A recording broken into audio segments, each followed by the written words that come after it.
जब भी आप ब्लड प्रेशर की दवाइयाँ लेंगे तो ब्लड प्रेशर की दवाइयाँ हमारे बॉडी में बहुत सारी इरेगुलरिटी करती है, क्योंकि मैंने भी क्या क्या बोला कि आपके ब्लड प्रेशर को ये चारों ऑर्गन मिलकर डिसाइड करते हैं हर पल।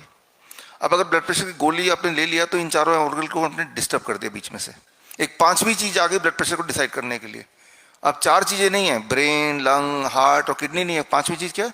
जो दवाई आपने ऊपर से ले ली, राइट, जो कि हमारे ऑर्गन को नहीं पता।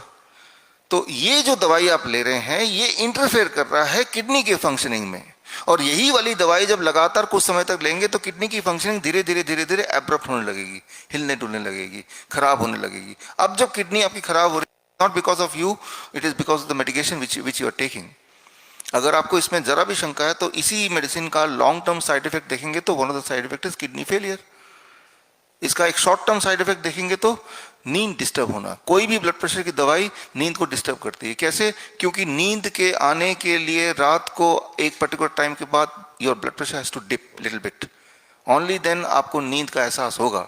लेकिन उसमें अगर बीपी की गोली लेंगे पहले ही वो डिप कर गया, राइट, तो वो इंटरफेयर करेगा आपकी स्लीप से।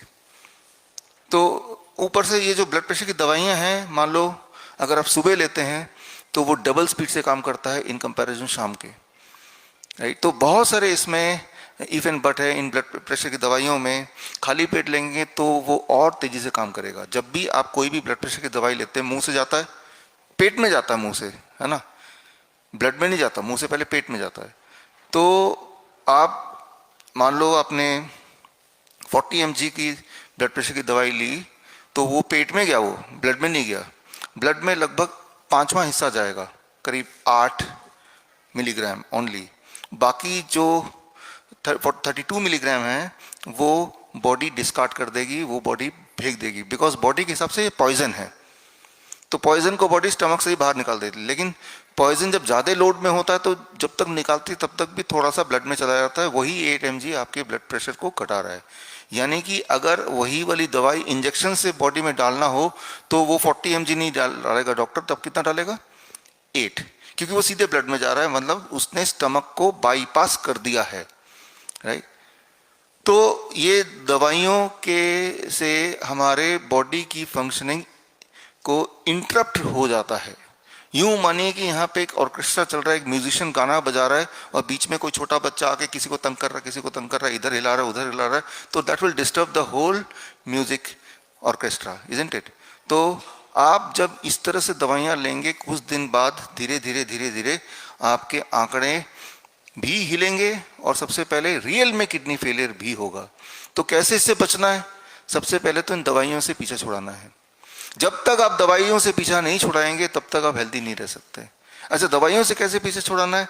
आपने कल देखा कि हम में से बहुत लोगों की बीपी की गोली, इंसुलिन, डायबिटीज की गोली, राइट, और बाकी बहुत सारे और सप्लीमेंट सब कुछ छूटने लगे हैं, छूट गए हैं, राइट, और भी आगे छूट जाएंगे। धीरे धीरे धीरे धीरे खत्म हो जाएगा। फॉर एग्जाम्पल, जो लोग थायराइड की दवाइयाँ ले रहे हैं, तो थायराइड की दवाई वालों को हम ये बोलते हैं कि 1 महीने के बाद आप अपना TSH, थायराइड स्टिमुलेटिंग हार्मोन को चेक कीजिए। अगर वो आंकड़े ठीक होने लगे तो दवाई को टेपर डाउन कीजिए बाय 50%, फिर 1 महीने बाद दोबारा चेक कीजिए। इस तरह से मैंने देखा 3 महीने में, 2 महीने में थायराइड की गोलियां छूट जाती हैं। तो किसी गोली को, कोलेस्ट्रॉल की गोली को नॉर्मली पहले दिन ही आप छोड़ सकते हैं। किसी गोली को, ब्लड शुगर, ब्लड प्रेशर की, तीसरे दिन तक आप धीरे धीरे छोड़ सकते हैं।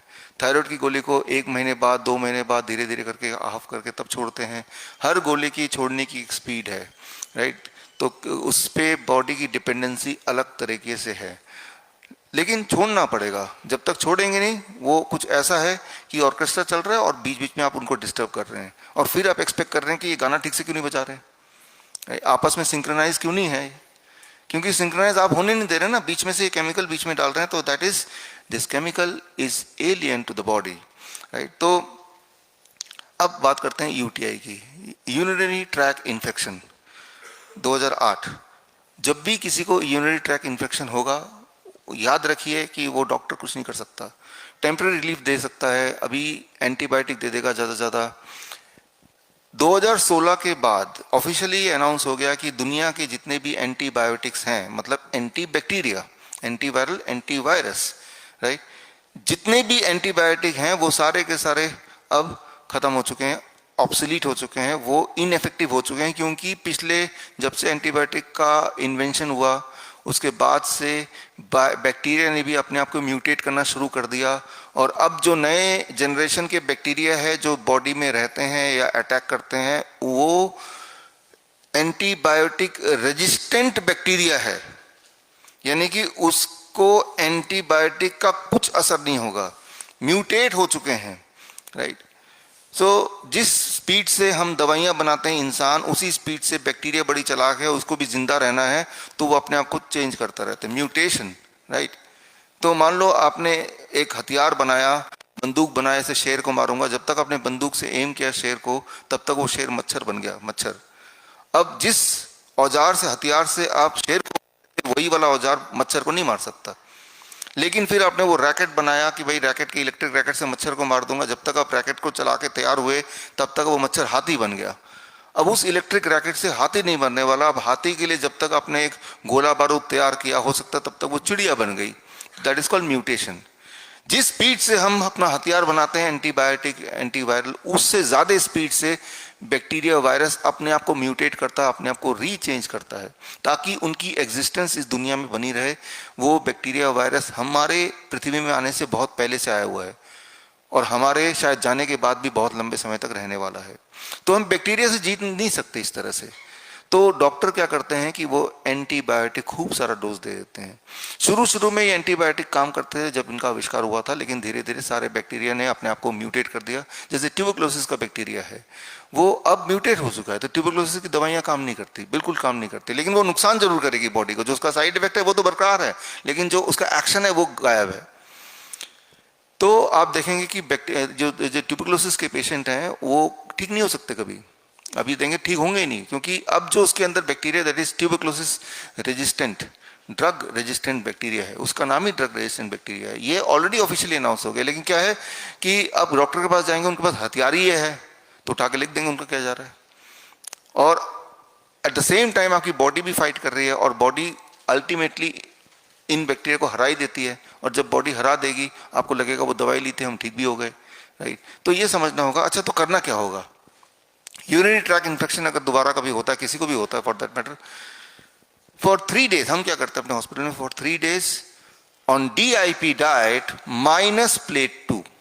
अगर आपने 3 दिन के लिए कुक्ड फूड बंद कर दिया, सिर्फ breakfast, fruit breakfast, lunch and dinner, raw vegetable lunch and dinner, या स्टीम्ड वेजिटेबल का लंच और डिनर, और साथ में जो एज ए स्नैकिंग नट्स हैं स्प्राउट से लेते रहे, सिर्फ इतना अगर आपने किया, सिर्फ इतना ही अगर किया, विदिन 3 डेज आपका urinary track infection should vanish. कैसे पता चलेगा यूरिनरी ट्रैक इन्फेक्शन चला गया? जैसे पता चला आपको कि यूरिनरी ट्रैक इन्फेक्शन आपको है, आपके जो सिम्टम्स हैं, जलन होना, पेन होना, वो सारी चीज़ें खत्म हो जाएंगी, तो आप ठीक हो गए। आप हमारे हिम्स हॉस्पिटल में या हमारे नेटवर्क में जो इम्प्रूवमेंट होती हैं, जो नई बातें आती हैं, जो नए इन्वेंशंस होते हैं, वो ग्लोबी न्यूज़ के माध्यम से लगातार देख रहे हैं, आप तक पहुंच रहा है पिछले कुछ सालों से। तो मैं आपको ये गुजारिश करूंगा, जिन लोगों ने अभी तक ग्लोबी न्यूज़ को सब्सक्राइब नहीं किया है वो सब्सक्राइब कर लें, ताकि आपको रिमाइंडर मिलता रहे और आसान, इंटरेस्टिंग नई बातें आप तक पहुंचती रहे, ताकि मुश्किल दिखने वाले जो प्रॉब्लम्स हैं हेल्थ रिलेटेड, वो आसान भाषा में समझ पाएँ और अपना डॉक्टर खुद बन पाएँ।